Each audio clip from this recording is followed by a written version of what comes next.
আসসালামু আলাইকুম। এপিসোডিত আরো একটি ভিডিওতে আপনাদের সবাইকে স্বাগতম। খুবই গুরুত্বপূর্ণ দুটি টপিকের কথা বলবো আজকের ভিডিওতে। আজকের যে বিষয়টা নিয়ে যে টপিকটা নিয়ে কথা বলবো সেটা হচ্ছে এফডির সংশোধনী নিয়ে। তো সংশোধনী নিয়ে কিছু গুরুত্বপূর্ণ তথ্য থাকছে আজকের ভিডিওতে। আশা করি শুরু থেকে শেষ পর্যন্ত আপনারা কন্টিনিউ করবেন। তো কথা বলবো দুটি বিষয়ের উপর। প্রথম যে কথাটা বলবো সেটা হচ্ছে এমপিও কপি কাদের জন্য সংশোধন করা প্রযোজ্য, এবং দ্বিতীয় যে কথাটা টপিকটা নিয়ে কথা বলবো সেটা হচ্ছে ইএফটির তথ্য সংশোধন করা কাদের জন্য প্রযোজ্য। অর্থাৎ দুটি বিষয়ের উপর কথা বলে যাচ্ছি।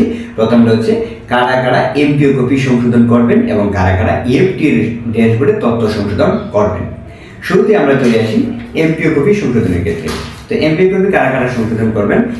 যাদের ক্ষেত্রে আপনার এনআইডির সাথে আপনার এমপিও তথ্যের মিল নেই এবং আপনার এনআইডির সাথে ব্যাংকের তথ্য মিল নেই। অর্থাৎ আপনার এনআইডির সাথে আপনার বা ব্যাংক অ্যাকাউন্টের সাথে আপনার এমপিও তথ্যের যদি ঘর মিল থেকে দেখেন, সেক্ষেত্রে ডট কমা স্পেস হাইফেন বা এক অক্ষর বিশিষ্ট বা জন্ম তারিখ বিশিষ্ট এ ধরনের ভুল বা অমিল যদি আপনার এমপিও থেকে থাকে, তাহলে সেক্ষেত্রে অবশ্যই আপনার এমপিও সংশোধন করতে হবে।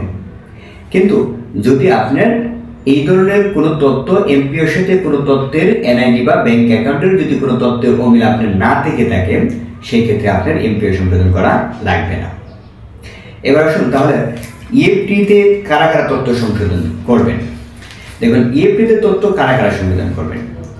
তো ইএফটিতে তারাই তথ্য সংশোধন করবেন যাদের সকল তথ্যই মিল এমপিওতে, এনআইডিতে, ব্যাংক অ্যাকাউন্টে বা সার্টিফিকেটে সকল তথ্যই মিল ছিল বা কিন্তু আপনারা যখন ইএফটিতে তথ্য দিয়েছিলেন, ইএফটিতে আপডেট দিয়েছিলেন বা ইএফটিতে নতুন করে যখন তথ্য দিয়েছিলেন, সেই ইএফটিতে তথ্য দিতে গিয়ে অনেকেই ছোটখাটো ভুল করেছেন।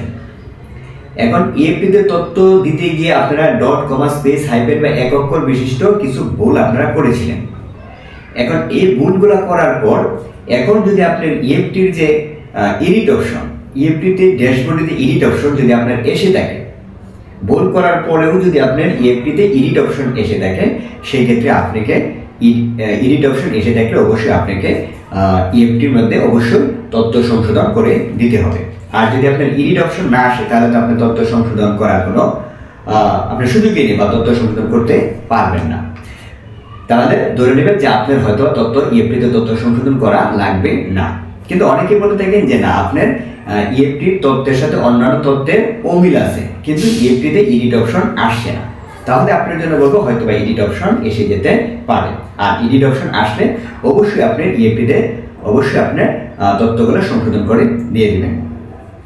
তবে এখন পর্যন্ত যাদের এডিট অপশন আসে নাই, আপনাদের তো এডিট অপশন না আসলে তো আপনার তথ্য সংশোধন করার কোনো সুযোগই নাই।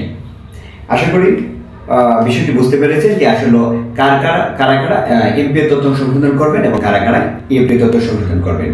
এতক্ষণ যারা সাথে ছিলেন সবাইকে অসংখ্য ধন্যবাদ।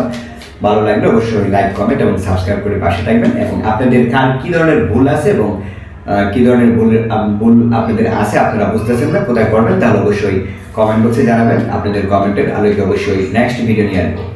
ধন্যবাদ সবাইকে।